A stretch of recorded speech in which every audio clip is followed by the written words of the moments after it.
Hello mga mare, tagulan na naman. Kaya naisipan ko magluto na lang. Gagawa tayo ng banana cake. Hala, chef! Ito yung gagamitin natin mga mare. Hala, naka-organize pa. Meron tayong saging. Galing yan sa kapitbahay namin. Ninakaw ko lang. Charis! Bawal yun mga mare. Baka makulong tayo nang wala sa oras. Nakajump pa talaga yung saging. Hala! Meron tayong sugar para matamis. May baking soda, harina, at hindi pulbos. Ganyan lang ang pagbiyak ng itlog mga mare. Parang social ko no, pero hindi.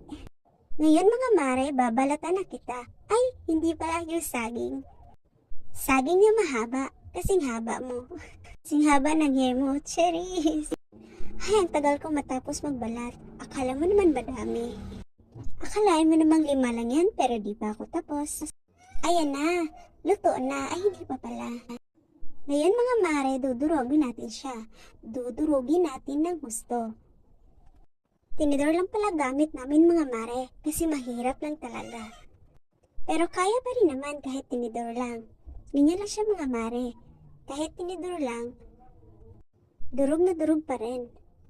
At ayan na siya mga mare. Hindi pa nga luto pero ang sarap na. Hala, excited! Lagay lang natin dyan.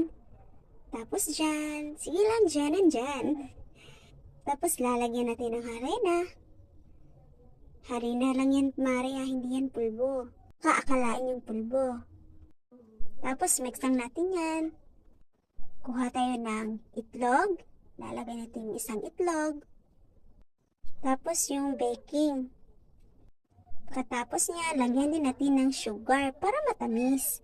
Sobrang tamis. Kasi matamis na yung saging. Lalagyan pa talaga ng sugar. Ganun talaga. Chef eh. Hala, ganun. Tapos ihalo-halo na natin mga mare. Syata mga mare, ang hirap na talaga nito. Hindi na mahalo ng maayos. Paano ba naman? Konti lang yung lalagyan. Sige lang mga mare, kaya lang yan. Yan mga mare, halo lang ako ng halo.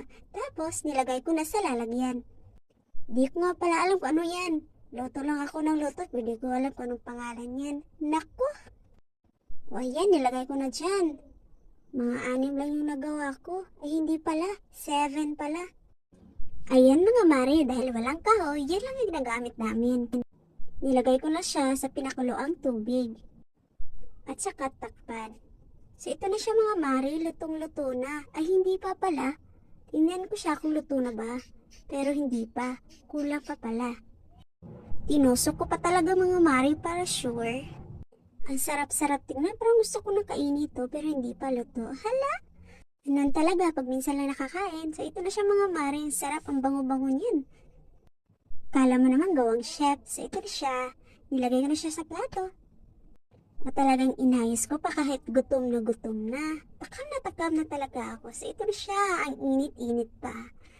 Sarap talaga mga mare, sobra.